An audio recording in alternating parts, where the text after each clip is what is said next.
जय हिंद दोस्तों, मेरे परम मित्रों। आज हम चर्चा करेंगे कि ये महात्मा लोग जो बड़े बड़े इंसान होते हैं, जो काफ़ी पहुँचे हुए महात्मा लोग होते हैं, वो उड़ते कैसे हैं। तो मेरे परम मित्रों, आप आज इसी पे चर्चा करेंगे और पूरी गहराई से चर्चा करेंगे। और काफ़ी महात्मा ऐसे होते हैं जो एक स्थान से दूसरे स्थान तक पहुंच जाते हैं। वो कम समय में इतना अधिक ट्रेवल कैसे कर सकते हैं और वो किस तरह से जाते हैं, ना उनके पास कोई साधन होता है फिर भी वो कैसे पहुंच जाते हैं। हम इसी के बारे में आज चर्चा करेंगे। मेरे परम मित्रों, आज शुरू करते हैं कैसे क्या ट्रेवल करते हैं वो लोग। मेरे परम मित्रों, अपने बॉडी में यानी पूरा बॉडी अपना पंच तत्वों से मिलके बना है, जल, वायु, अग्नि, आकाश और धरती। तो ये 5 तत्व हैं। 5 तत्वों से ये शरीर अपना मिलके बना है। तो एक्चुअली होता क्या है कि ये 5 तत्वों में से वो जो भारी तत्व होते हैं, जो भारी तत्व होते हैं एक्चुअली वो ज़्यादा भारी होते हैं। तो भारी का मतलब ये है कि जल तत्व होता है, यह हमेशा पृथ्वी पे ही ट्रेवल करता है, यानी धरती पे ही बहता है, हवा में नहीं उड़ता है। और जब इनका वेग तीव्र गति से हो जाता है तो ये हवा में मिल जाता है, यानी ये जल तत्व हवा में मिलके फिर ट्रेवल करता है। तो आपने देखा होगा कि ये बादल जो जाते हैं बड़े बड़े, तो एक्चुअली ये हल्के होके जो जल है वो एक वायु में परिवर्तन होके फिर ये ट्रेवल करते हैं, जिसे अपन गैस के रूप में मान सकते हैं। तो इस प्रकार से ये ट्रेवल करते हैं। और महात्मा जो लोग होते हैं, एक्चुअली होता क्या है कि अपना शरीर 5 तत्वों से मिलकर बना है। तो पंच तत्वों में से भारी जो होता है तत्व जल, पृथ्वी और अग्नि इतना भारी नहीं होता है लेकिन होता है। तो अधिकतर सबसे ज़्यादा भारी होता है जल तत्व, जो हमारी बॉडी में, हमारे शरीर के अंदर बहुत ज़्यादा पाया जाता है। और जो भूमि तत्व है, जो धरती तत्व है, मिट्टी तत्व है, ये कम मात्रा में पाया जाता है, तो ये भी भारी होता है। तो इंसान जब ये 2 तत्व ज़्यादा भारी हो जाते हैं, अभी प्रेजेंट टाइम में साधारण मनुष्य के ये बहुत ही ज़्यादा भारी होते हैं। इसलिए जैसे कि वो पैदल चलते हैं, बहुत लोग कहते हैं कि यार मैं थोड़ा सा चलने पर मैं थक जाता हूँ। तो एक्चुअली होता क्या है कि जो जल तत्व और पृथ्वी तत्व उनके बहुत ज़्यादा भारी होते हैं, यानी कि उन्होंने जल तत्व और पृथ्वी तत्व पे ऐसा कोई कार्य नहीं किया और उन्होंने कभी इनको परिणाम वगैरह, वो हो सकता है इन्होंने वो ऐसा कुछ किया नहीं कि वो हल्के हो सकें। और बहुत लोगों के ये हल्के होते हैं, तो उनको चाहे कितना भी पैदल चलवा लो, कितना भी ट्रेवल करवा लो, कितना भी दौड़वा लो, चाहे कितना भी कठिन कार्य करवा लो, लेकिन फिर भी वो एक ही बात बोलते हैं कि यार मुझे तो कोई थकान हुई नहीं। तो ये थकान नहीं होने का रीज़न ये होता है उनके से बॉडी में जो पृथ्वी तत्व है, जल तत्व है, एक्चुअली वो हल्के होते हैं। उनको ये प्रकार से सिद्धि समझ लो कि वो सिद्ध हो जाते हैं, यानी जल तत्व और पृथ्वी तत्व। तो वो सिद्ध हो जाने के बाद में उस बॉडी में वो बिल्कुल हल्के हो जाते हैं। हल्के होने पर उनको इतना भारीपन महसूस नहीं होता और वो कष्टदायक नहीं होता, एकदम नॉर्मल हो जाता है। इसलिए वो बोलते हैं कि मुझे थकान महसूस नहीं होती है। और मित्रों, मैं आपको ये भी बता दूं कि जो संत महात्मा बड़े बड़े पहुँचे हुए लोग होते हैं, एक्चुअली वो क्या करते हैं कि उनके 5 तत्व होते हैं, अपनी बॉडी में भी 5 तत्व होते हैं, सबके 5 तत्व होते हैं। तो उन 5 तत्वों को करते क्या हैं, सिद्धियों से और भक्ति मार्ग से, भजन कीर्तन से और खेचरी मुद्रा से, काफ़ी सारे ऐसे योग हैं। और ज्ञान प्रचार करने से, जो सत्य मार्ग में चलने से, ऐसे बहुत सारी सिद्धियां भी हैं जो ये 5 तत्वों को कंट्रोल करके सिद्ध कर लेते हैं। इन 5 तत्वों को कंट्रोल करके सिद्ध कर लेते हैं। कंट्रोल करने का मतलब ये नहीं है कि ज़बरदस्ती अपने वश में करना, ऐसा कुछ नहीं है। प्रेम भाव प्यार से ही होता है एक्चुअली इनका सम्मान किया जाता है, पांचों तत्वों को मतलब गहराई से ध्यान किया जाता है और अपनी सांसों पे ध्यान दिया जाता है, मेडिटेशन किया जाता है।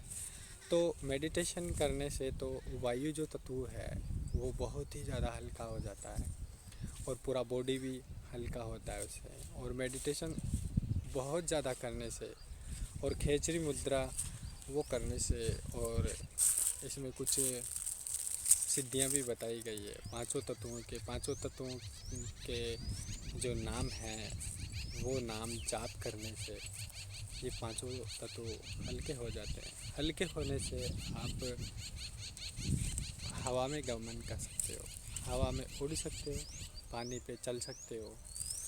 और धरती जो पातालोक है, आप धरती के अंदर से एक स्थान से दूसरे स्थान तक पहुंच सकते हो। तो बहुत सारे महात्मा लोग ऐसे हैं जो हमारी पृथ्वी पे हैं और उनको ये सब वो कहता है ना, अष्ट नौ निधि सिद्धि के दाता, यानी कि जो अष्ट सिद्धियाँ होती है, और वैसे सिद्धियाँ नौ होती है लेकिन अष्ट सिद्धियाँ अगर जिस इंसान को मिल जाती है एक्चुअली वो एक शक्तिमान बन जाता है। और जिनको मिली हुई है एक्चुअली वो शांति बैठे हैं। ऐसे ऐसे महापुरुष हैं और हमारे गुरुजी ने वो सब सिद्धियाँ प्राप्त है। और हमारे गुरुजी काफ़ी गुरुओं को उड़ते हुए भी देखा है, क्योंकि वो स्वयं उड़ सकते हैं तो फिर वो देख तो आराम से सकते हैं, क्योंकि देखने में भी कुछ वो होना चाहिए जो सामने वाले के पास जो होता है। कहता है ना कि सामने वाला सक्षम है तो हमें भी सक्षम होना पड़ेगा, तभी उनकी बराबर दौड़ कर सकेंगे। ठीक इसी प्रकार से जो ये महात्मा लोग हैं, ये महात्मा लोग क्या करते हैं कि अपनी भक्ति शक्ति मार्ग से चल के अपने शरीर पंचतत्वों को हल्का कर लेते हैं। हल्का करने के बाद में ये एक स्थान से दूसरे स्थान तक ट्रेवल कर सकते हैं और हवा में उड़ सकते हैं। हवा में ये आराम से इस तरह से चल सकते हैं कि जैसे कि, और हवा जैसे चल रही हो और हवा के वेग से जिस दिशा में हवा बह रही हो, ये अपने शरीर को हल्का करके और हवा के वेग से ये एक स्थान से दूसरे स्थान तक पहुंच सकते हैं। अपने मन की गति से पहुंच सकते हैं। पांच तत्वों को कंट्रोल करने पर हमारे को ऐसी ऐसी सिद्धियां ऑटोमेटिकली ही मिल जाती है कि किसी की मन की बात जानना, व्यक्ति क्या सोच रहा है क्या नहीं सोच रहा है, और किसी बीमार इंसान को या कोई बीमार इंसान है उसके पास में जाके या दूर से ही उनके बारे में कुछ जिक्र करे और दूर से ही कामना कर ले, वो ऑटोमेटिकली स्वस्थ होने लगता है। और काफ़ी सारी सिद्धियां प्राप्त हो जाती है कि अग्नि में प्रवेश करने के बावजूद भी वो जलते नहीं। आपने देखा होगा कि ऐसे कर्तव्य करने वाले जो गरम शक्ल होती है उनको, उस शक्ल को या गरम राड को वो हाथों से बुझा देते हैं। और कोयले जो होते हैं अंगीरे, उनमें वो चल सकते हैं। और कंडे होते हैं, कंडों में वो लौट जाते हैं, घूम लेते हैं नंगे पैर। तो ये सब कैसे होता है? उनके पास पांचों तत्व जो होते हैं वो सब तो कंट्रोल नहीं होते हैं। एक्चुअली अग्नि तत्व जो होता है वो अग्निस्तंभ मंत्र से अग्नि तत्व को वो प्रसन्न किए हुए होते हैं, अग्निदेव को प्रसन्न किए हुए होते हैं। तो एक्चुअली ये जो भी कार्य करेंगे अग्नि से संबंधित, अग्नि को बुझाना या अग्नि में चलना, नंगे पैर चलना, ये उसमें लेट जाना या उसमें प्रवेश कर जाना अग्नि में, तो फिर भी ये मतलब एकदम से सुरक्षित रहते हैं, उनको कोई हानि नहीं होती है। और हम कोई साधारण इंसान या ऐसे चल जाता है तो वो हो सकता है जल जाए, काफ़ी नुकसान हो सकता है, लेकिन उन लोगों के क्यों नहीं होता है? एक्चुअली होता यही है कि वो अग्नि तत्व को प्रसन्न किया हुआ होता है, यानी अग्निदेव को प्रसन्न किया हुआ होता है। अग्नि का जो तत्व है अपने बॉडी में, उसको क्या है कि वो सिद्ध किया हुआ होता है। तो वो अग्नि तत्व क्या है, हमारे शरीर को नष्ट नहीं होने देता है, क्योंकि अग्नि शरीर को नष्ट कर सकता है, लेकिन सिद्ध करने से अग्नि तत्व अपनी बॉडी यानी अपनी बॉडी है, ये बॉडी को जला नहीं सकता है। जला नहीं सकता इसलिए नहीं सकता है क्योंकि उनका आशीर्वाद होता है अग्निदेव का, तो वो जला नहीं सकते हैं। इसलिए ये खेल दिखाने वाले लोग होते हैं, ये अग्नि तत्वों को प्राप्त करके ये कार्य करते हैं। आपने बहुत जगह देखा होगा कि ये जो खेल दिखाने वाले ही होते हैं, और काफ़ी जादूगर होते हैं जो उड़ते हुए दिखते हैं और उड़ते भी हैं, ऐसे कार्य करते हैं वो मैजिक शो में। तो बाकी बहुत सारे लोग रियल शो करते हैं, वो मैजिक नहीं होता है, एक्चुअली वो सिद्धियों से होता है। जो वायु तत्व को सिद्ध करके वायु देव से वो प्रसन्न करके वायुदेव को, और वो सिद्धि प्राप्त कर लेते हैं, तो फिर वो वायु में आराम से उड़ सकते हैं, यानी वो अपना कर्तव्य मैजिक कर सकते हैं। तो वो एक्चुअली मैजिक नहीं बोल सकते उसको, वो हकीकत होता है। और बहुत जगह ये मैजिक होता है, एक्चुअली उनमें कुछ बांध दिया जाता है और अपने को ऐसे लगता है कि ये उड़ रहा है, एक्चुअली वो हकीकत में उड़ता नहीं है, कुछ रस्सी वगैरह के सहारे उड़ता है। लेकिन काफ़ी लोग ऐसे लोग भी हैं और ऐसे जादूगर भी हैं जो वायु तत्व को प्रसन्न करके वायुदेव से आज्ञा लेके ये सब कार्य करते हैं। तो ये सब सिद्धियाँ होती है, क्योंकि हनुमान जी के पास भी ऐसी अष्ट सिद्धियाँ थी, वैसे तो 9 सिद्धियाँ थी हनुमान जी के पास, और वो काफ़ी बलवान थे। क्योंकि उनके पास सारी सिद्धियाँ थी, तो वो इतने बलवान थे कि वो पहाड़ को भी उठा सकते थे। जैसे कि धरती जो होता है, धरती तत्व, ये अगर प्राप्त कर ले बंदा तो उसमें बहुत ताकत आ जाता है। आपने देखा होगा कि काफ़ी लोग ऐसे चढ़ते हैं पहाड़ी पे जैसे बंदर की तरह, जैसे कि बंदर चढ़ रहा हो। तो ऐसा क्यों होता है? एक्चुअली उनका जो वायु तत्व होता है, जो धरती तत्व है, उनको प्रसन्न करने में वायु तत्व ऑटोमेटिकली प्रसन्न हो जाता है। तो वो वायु तत्व जैसे ही हल्का हो जाता है, और जैसे ही धरती तत्व है वो एकदम हल्का हो जाता है। हल्का होने पर वो किसी भी पेड़ पौधा या फिर पहाड़ी, इन पे आराम से चढ़ सकता है। अपन सोचते हैं ना कि यार ये तो एक छोटा सा पौधा है, शायद अपने चढ़ने से ये टूट सकता है।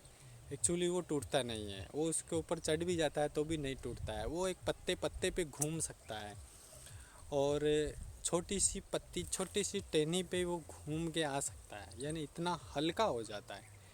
और ये सब सिद्धियों की करामात भी है, और कुछ भक्ति मार्ग भी है जो शुद्धता से भक्ति की जाती है, शुद्ध प्रयोग से भक्ति की जाती है।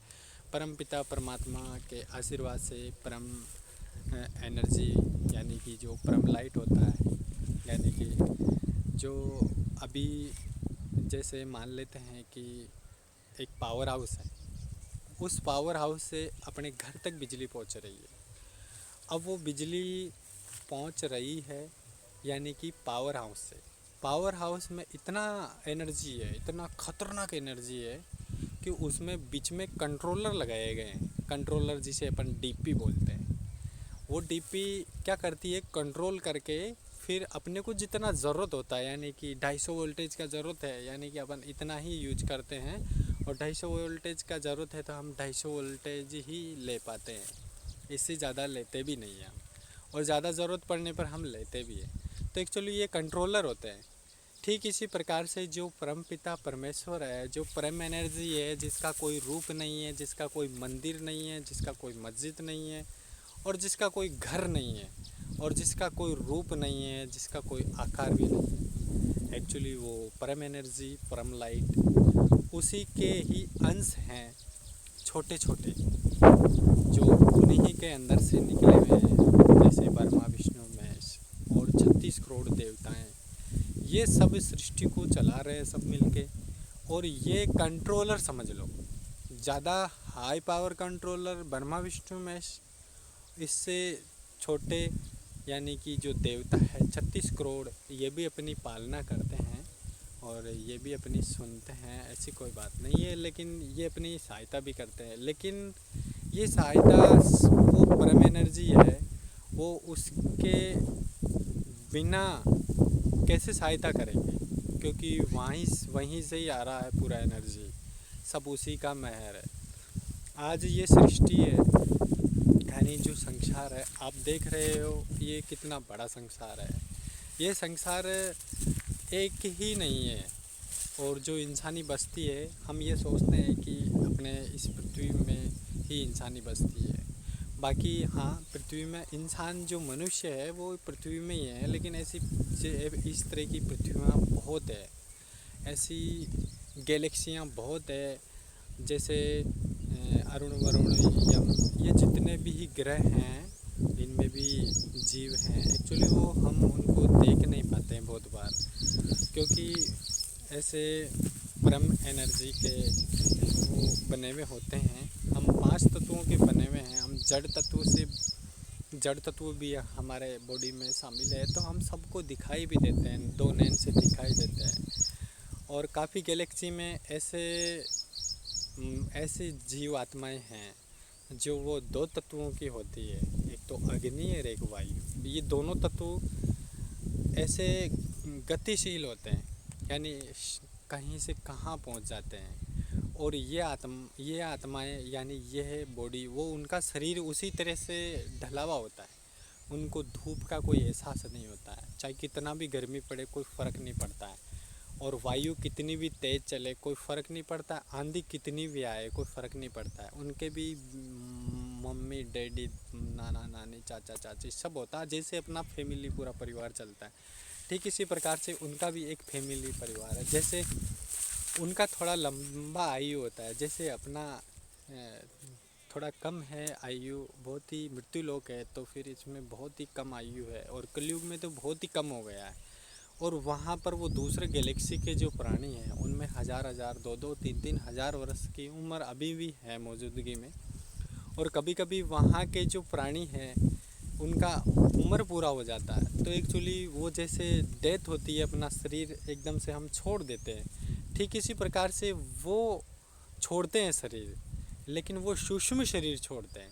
वो अपने इन 2 नैनों से नहीं दिखाई देता है, वो इन त्रिकुटी से ही दिखाई देता है, तीसरी थड़ाई से ही दिखाई दे सकता है। जो काफ़ी भक्ति मार्ग में है, वो थड़ाई जो ओपन कर रखी है, हम देखना चाहें तो वो उसी को ही दिखाई देते हैं। अपने यहाँ भी बहुत बार आपने देखा होगा कि कैमरे में जो सूक्ष्म शरीर होता है अपना पूरा बॉडी की तरह, और वो कैद हुई भी प्रतीत कराते हैं। एक्चुअली ये सत्य है या नहीं है, लेकिन उसी तरह का एक सूक्ष्म शरीर होता है, अग्नि और वायु तत्व से बना हुआ। तो ठीक इसी प्रकार से सभी गैलेक्सियों में ये प्राणी हैं, और एक ही गैलेक्सी नहीं है कि अपना ही पृथ्वी की, सिर्फ अपने पृथ्वी में ही ये प्राणी है। ऐसे बहुत सारे ग्रह हैं जिसमें प्राणी हैं। और अभी जो विमान बने हैं, विमान बनने का मतलब यह है कि जैसे कि अभी हवाई जहाज़ वगैरह और हेलीकॉप्टर, ऐसे काफ़ी सारे साधन हैं जो एक स्थान से दूसरे स्थान ट्रैवल करते हैं और कम समय में करते हैं। और आने वाले समय में ऐसे विमान बनेंगे जो आपने देखा होगा कि अपन सब लोग पृथ्वीवासी मृत्यु लोक में जितने वास कर रहे हैं, ये सबको ये पता है कि एलियंस आते हैं, मतलब कहानियाँ सुन रखी है काफ़ी लोगों ने। और वहाँ के जो जहाँ पर ये एलियन आते हैं, कई लोगों ने उन्होंने ये एलियन को तो हो सकता है नहीं देखा होगा, लेकिन जो उड़न तस्तरी होती है गोल, उनको तो काफ़ी लोगों ने देखा भी है, वहाँ पर कहते भी हैं कि ये आते हैं। तो एक्चुअली ये कोई एलियन वगैरह नहीं है एलियन अपन ने कह दिया है। बाकी ये दूसरे ग्रह के प्राणी हैं, जो मैंने बताया अभी कि 2 तत्वों के होते हैं। कोई एक तत्व का प्राणी होता है, वो अलग गैलेक्सी में होता है, जैसे जहाँ पर ज़्यादा बर्फ़ और पानी भरा हुआ है, वहाँ पर और कुछ नहीं है, पानी के अलावा और कुछ भी नहीं है, तो वहाँ पर जल तत्व का प्राणी होता है। और वो जल तत्व का प्राणी क्या होता है, भारी होता है, तो वो उसी गैलेक्सी में घूम सकता है, कहीं उस गैलेक्सी को छोड़ के किसी दूसरी गैलेक्सी में नहीं जा सकता है। अगर जा सकता है तो वो भक्ति मार्ग से जा सकता है, उसको हल्का करके। कहीं जगह अग्नि उत्पन्न होती है जहाँ पर ऐसे ग्रह हैं और ऐसे गैलेक्सियाँ हैं, अपने ऐसे ब्रह्मांड भी है जहाँ बहुत ज़्यादा अग्नि होती है। वहाँ पर अग्नि के अलावा कुछ होता ही नहीं है। जैसे सूर्य मान लो, सूर्य जैसा ही बहुत सारे सूर्य हैं, वो सूर्य जैसे ग्रह हैं ऐसे, वहाँ पर अग्नि अग्नि होती है। तो एक्चुअली वहाँ पर भी प्राणी होते हैं, वहाँ पर अग्नि तत्व के प्राणी होते हैं। वो एक स्थान से दूसरे स्थान तक ट्रेवल करते हैं। और आपने देखा होगा कि बहुत बार अपने को टूटता हुआ तारा नज़र आता है। एक्चुअली ऐसा टूटता हुआ तारा होता नहीं है। साइंटिस्ट के अनुसार से कोई एक उल्का पिंड होता है जो एक स्थान से दूसरे स्थान तक ट्रेवल करता है। एक्चुअली इन्होंने रिकॉर्ड ऐसे ही किया है, लेकिन हकीकत में किसी ने देखा नहीं है। लेकिन मैं आपको बता देता हूँ कि ऐसा कोई उल्का पिंड वगैरह नहीं होता है। मैं गुरु प्रेरणा के हिसाब से ही बता रहा हूँ। एक्चुअली वो जो दूसरे गैलेक्सी के होते हैं, जो अग्नि तत्व के जो होते हैं, एक्चुअली वो क्या है कि बहुत ही तीव्र गति की स्पीड से एक स्थान से दूसरे स्थान में जाते हैं वो। तो अपने को एक वाइट वाइट रोशनी सी दिखती है, जैसे हम कहते हैं कि टूटता हुआ तारा। एक्चुअली वो टूटता हुआ तारा नहीं होता है, वही एक प्राणी होते हैं जो एक स्थान से दूसरे स्थान तक जाते हैं। अभी चांद पे हम वो चंद्रयान 3 भेजा है, तो चंद्रयान 3 काफ़ी टाइम लग गया था पहुंचने में। तो एक्चुअली ये काफ़ी गति से, इतनी स्पीड से गया, फिर भी मतलब 10 12 13 दिन जो भी लगे हैं वो काफ़ी टाइम लग गया था। लेकिन हो सकता है अभी जो अपनी साइंस डेवलप हो रही है, तो ऐसा समय आएगा कि तीव्र गति से चलेगा विमान, और ऐसे 2 तत्वों के विमान भी बनेंगे। जो एलियंस के पास है, वो एलियंस के पास ओनली अग्नि तत्व और वायु तत्व के विमान है। उनका तीव्र गति इतना खतरनाक स्पीड है कि वो एक गैलेक्सी में से दूसरी गैलेक्सी में, यानी अपना पृथ्वी है, इसी प्रकार से और कहीं ग्रह हैं बहुत सारे, उनमें पहुंचने में उनमें ज़्यादा टाइम नहीं लगता। घंटा तो बहुत ज़्यादा हो जाता है, यानी क्षण भर में, यानी 1 2 मिनट 4 मिनट 5 मिनट इतना स्पीड से चलते हैं वो कि एक स्थान से दूसरे स्थान तक वो ट्रेवल कर सकते हैं। तो उनका जो विमान होता है वो 2 तत्वों का होता है, तो वो उसी प्रकार से डेवलप होता है और वो स्पीड से चलता है। रावण, आपने रामायण में देखा होगा कि रावण जब सीता को लेके जाता है, माता रानी को, तो एक्चुअली उस 2 तत्वों के विमान में बिठा के ले जाता है। तो वो 2 तत्वों के विमान में बिठा के ले जाता है, तो उसका गति जो होता है वो रावण के मन के मुताबिक होता है। लेकिन हुआ क्या था कि उस टाइम रावण अपनी मन की गति से नहीं चला रहा था, उसको चलाने वाला कोई और था, जो वो सूक्ष्म था, वो भी हल्का, मतलब 2 तत्वों का ही था। तो एक्चुअली वो दिखाई नहीं दे रहा था। उस टाइम रावण का जो ध्यान केंद्रित था वो ओनली सीता माता की तरफ ही था। और वो जो विमान है, उस विमान को वो सार्थक चला के और वहाँ लंका लेके गया था। लेकिन रावण ने सीता माता को कभी स्पर्श तक नहीं किया।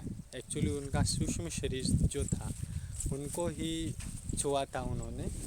एक्चुअली वो भी ऐसे नहीं छुआ था, वो केवल, आपको पता है कि जो सूक्ष्म शरीर होते हैं उनको हम पकड़ सकते हैं, तो वो उनको ही पकड़ के लेके गए हैं। बाकी जो पंच तत्वों का शरीर होता है वो उनको नहीं लेके गए थे। इसलिए सीता माता पे कलंक तो लगा था, और ये कलंक स्पष्टीकरण करने के लिए राम भगवान ने वो अग्नि उत्पन्न करके सभी वहाँ के नगरवासियों के सामने उस सीता माता को उस अग्नि में से निकाला गया था। वो इसलिए निकाला गया था क्योंकि उनकी पवित्रता है वो सबके सामने साबित हो सके। अगर ये गलत हैं तो वो अग्नि तत्व उसको जला देगा।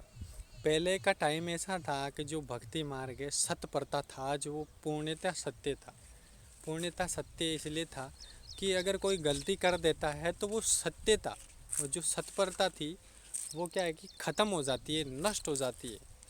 वो नष्ट होने के बाद में फिर अग्नि तत्व है, एक्चुअली जो अग्नि है वो उनका भारी हो जाता है, यानी 5 तत्व भारी हो जाता है। फिर भारी होने पर एक नॉर्मल इंसान बन जाता है। वो नॉर्मल इंसान बनने पर वो उनको ये 5 तत्व नुकसान भी पहुंचा सकते हैं। तो ठीक इसी प्रकार से अग्नि प्रचंड किया, अग्नि उत्पन्न किया और उसमें से सीता माता को निकाला। लेकिन सीता माता दिव्य थी, और सत्य थी, इसलिए अग्नि देवी ने उनको उल्टा प्रणाम किया, अग्नि देवी ने भी उल्टा प्रणाम किया और वहाँ से अग्नि में से निकला तो कुछ हुआ नहीं सीता माता को। तो ठीक इसी प्रकार से मेरे परम मित्रों, वीडियो काफ़ी लंबी हो जाएगी और नेक्स्ट वीडियो में काफ़ी सारे बातें करनी है, लेकिन अभी मैं इस वीडियो को मैं यहीं विराम देता हूँ। और जय हिंद, जय भारत। मैं भी एक भारत का रहने वाला हूँ और मैं भी आप लोगों जैसा ही हूँ और मैं गुरु प्रेरणा के हिसाब से ये सब कुछ बता देता हूँ आपको।